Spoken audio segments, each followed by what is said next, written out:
वही हमारे साथ फोन लाइन पर जुड़ गए हैं लखनऊ से police commissioner DK Thakur ji. Sir, आपका बहुत बहुत स्वागत है हमारे चैनल में। सर, जिस तरह से कल बकरा ईद का पर्व है तो शांति को ध्यान में रखते हुए और योगी सरकार द्वारा जारी की गई गाइडलाइंस को लेकर और साथ ही आप लोगों ने क्या योजना बनाई है सुरक्षा व्यवस्था को लेकर के माननीय मुख्यमंत्री जो निर्देश दिए हैं, जिसके बारे में आप अभी संक्षेप में बता भी रहे थे कि कहीं भी नमाज पढ़ने वालों की संख्या 50 से ज्यादा ना हो,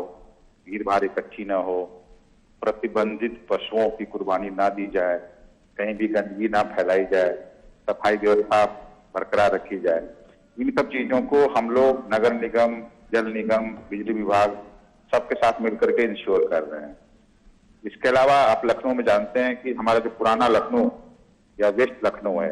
ये हमेशा सेंसिटिव रहा है, ये संवेदनशील रहा है, खासकर शिया सुन्नी विवाद को लेकर के दशकों से संवेदनशील रहा है। तो जो भी संवेदनशील क्षेत्र है सब जगह हम लोग ड्यूटी लगा रहे हैं, ट्रैफिक डायवर्जन करा रहे हैं। जहां जहां मुख्य मस्जिद है, जहां नमाज पढ़ी जाती है, वहां पर अलग अलग पुलिस प्रबंध किए जा रहे हैं। उस पर जहां जहां कुर्बानी होगी, कुर्बानी करके जहां से ले जाएंगे, जो रास्ता होगा वहां उन थानों को भी चिन्हित करके वहां पर भी पुलिस प्रबंध किए जा रहे हैं। हमें बाहर से भी पीएसी मिली है, बाहर से राजपत्य अधिकारी मिले हैं, बाहर से पैरामिलिट्री कंपनी भी मिली है। इन सबको लगा करके जहां जहां आवश्यकता उनको लगा करके हम लोग सुनिश्चित करेंगे कि ये त्योहार सकुशल, शांतिपूर्ण और सौहार्दपूर्ण वातावरण में संपन्न हो। सर, हम लोग त्योहार की बात करें और कोविड प्रोटोकॉल की बात ना करें तो ये हो ही नहीं सकता। सर, एक तरफ ये पर्व है इसको हम चाहते हैं कि शांतिपूर्वक बने और दूसरी तरफ कोविड प्रोटोकॉल है, तो किस तरह से सर आप इस पर्व के दौरान कोविड प्रोटोकॉल का लोगों से पालन करवाएंगे? इसके लिए आप लोगों ने क्या योजना तैयार की है? कोविड प्रोटोकॉल को ध्यान में रखते हुए माननीय मुख्यमंत्री ने निर्देश दिया है कि कहीं भी 50 से ज्यादा व्यक्ति इकट्ठा होकर के नमाज ना पढ़ें। कोविड प्रोटोकॉल में आपने देखा होगा जितने भी कार्यक्रम हैं उस कार्यक्रमों के लिए एक सीमा निर्धारित कर दी गई है, व्यक्तियों की सीमा, कि कहीं भी बंद हॉल में करें या खुले जगह करें, एक जगह कहीं भी 50 से ज्यादा लोग जैसो इकट्ठे नहीं होंगे। उसी को ध्यान में रख करके सबसे बड़ी बात ये की गई है।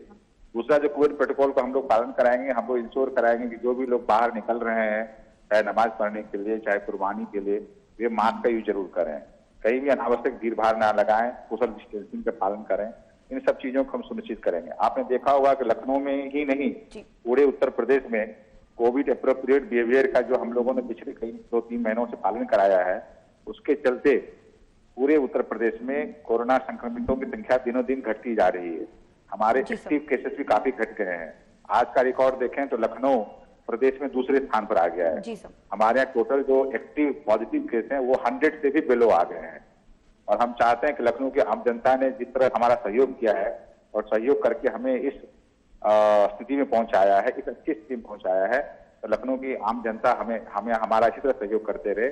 जिससे कि अच्छी स्थिति को बरकरार रख पाए, स्थिति को और बेहतर कर पाए,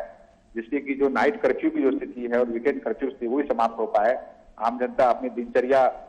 दैनिक रूप से कर पाए, अपना रोजगार कर पाए और हम लोग इस रोग से मुक्ति पा पाए और हम लोग खुशहाल जिंदगी जी पाए। जी सर, अगर बात करें कि उत्तर प्रदेश आज सबसे ज्यादा टेस्टिंग में नंबर 1 पर है, तो कहीं ना कहीं उसकी जो कहते हैं बैकबोन, मजबूत जो रीढ़ की हड्डी है, वो कहीं ना कहीं आप लोग थे सर, और आप लोगों की व्यवस्था थी और साथ ही योगी सरकार द्वारा समय समय पर जो गाइडलाइंस दी गई है और साथ ही मुख्यमंत्री द्वारा जो मैदान पर उतरकर उन्होंने जो जंग लड़ी है और आप लोगों ने जो उन पर सहयोग दिया और साथ ही प्रदेश की जनता ने जो उनका सहयोग दिया है, इसी का ये एक नतीजा है कि आज उत्तर प्रदेश में सबसे कम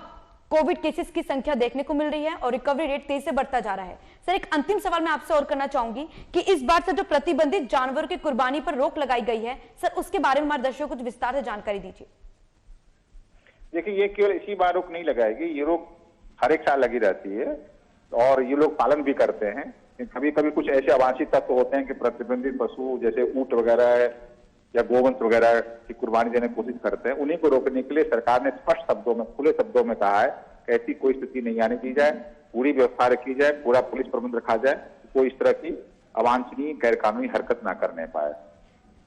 सर, हमारे चैनल के माध्यम से आप हमारे दर्शकों को बकरा ईद की शुभकामना दीजिए सर, और उन्हें साथ ही अपने माध्यम से समझाइए कि इस पर्व को शांतिपूर्वक मनाया जाए।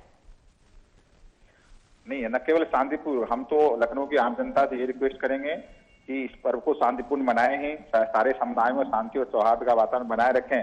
साथ ही साथ कोविड अप्रोप्रिएट बिहेवियर का पालन करें, मास्क यूज करें, सोशल डिस्टेंसिंग बनाए रखें, जिससे कि हम लोग जिस बेहतर स्थिति में पहुंचे हैं उस स्थिति को और बेहतर कर पाएं और हम लोग जैसो इस रोग से मुक्ति पा पाएं।